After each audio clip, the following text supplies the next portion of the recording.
So today's session, basically, I've just taken one CCS. I've taken a case scenario of acute kidney injury, and I've tried to, sort of take it into different stems and see what all can be done. If I request answers, you can put it in the chat box rather than, saying it loud. We can always discuss that. Can you define acute kidney injury using current diagnostic criteria? Any takers? You can speak in this if you want.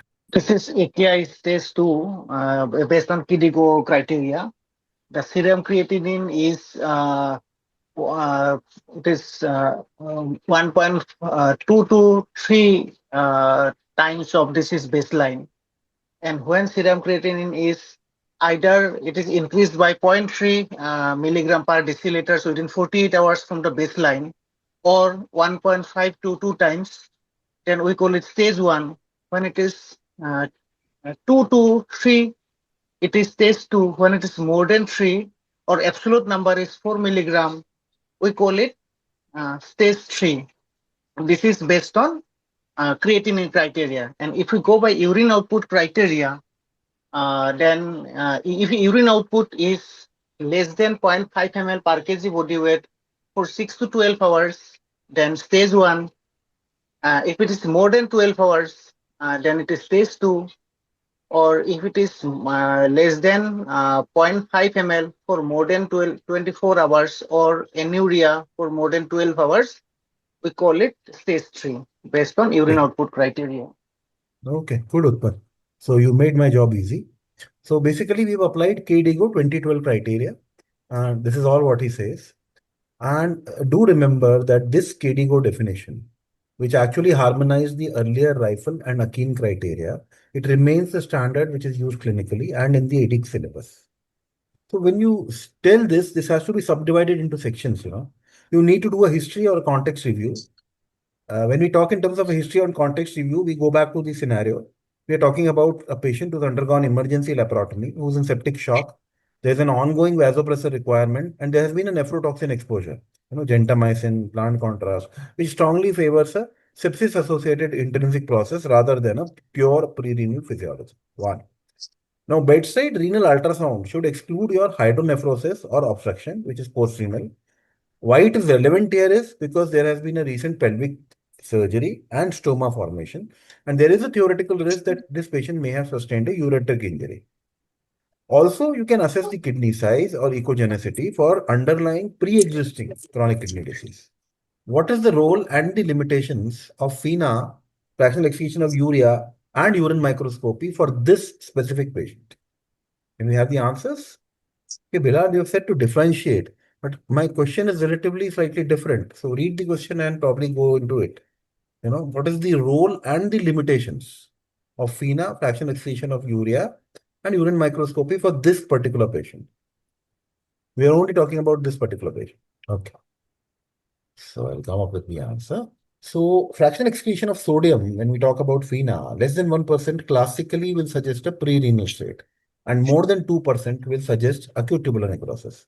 But for this particular patient, this is unreliable because he's septic, which is a mixed picture, has already received crystalloids, and diuretics or contrast may actually confound the value. Next comes is the fractional excretion of urea, which is preferred over fractional excretion of sodium when a patient has received diuretics, because urea handling is less affected by loop diuretics. And fractional excretion of urea of less than 35% actually suggests pre-renal, but it still has a very poor sensitivity and specificity in sepsis and chronic kidney disease. Urine microscopy paradoxically remains the most useful bedside test. Muddy brown casts or tubular epithelial cells for acute tubular necrosis. If you've got dysmorphic RBCs or RBC casts, they would suggest glomerulonephritis. Eosinophils, historically, they would suggest acute interstitial nephritis, even though it has got a limited sensitivity.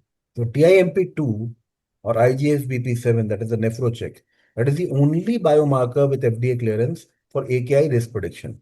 And it has been validated in the Sapphire study to predict moderate to severe acute kidney injury within 12 hours in critically ill patients, and it is the most relevant test to consider in this septic postoperative patient who is at high risk. NGAL, as Utpal mentioned, plasma or urine, it rises early in tubular injury, but it has got a variable performance in mixed ICU patients in sepsis populations, and is actually affected by pre-existing chronic kidney disease, is affected by inflammation and infection. So the specificity goes down. What about cystatin C? Less influenced by muscle mass than creatinine. It is useful for a more accurate real-time eGFR trend, but again, it is not injury specific. So this is the KDIGO bundle. Though. This has been validated in the PREV AKI and PREV AKI multi-center RCT, and it is actually biomarker triggered. What are the components? You discontinue all nephrotoxic agents wherever possible. Ensure your adequate volume status and perfusion pressure. Consider functional hemodynamic monitoring. Monitor your serum or creatinines and urine outputs closely. Avoid hyperglycemia. Avoid radio contrast procedures where alternatives exist.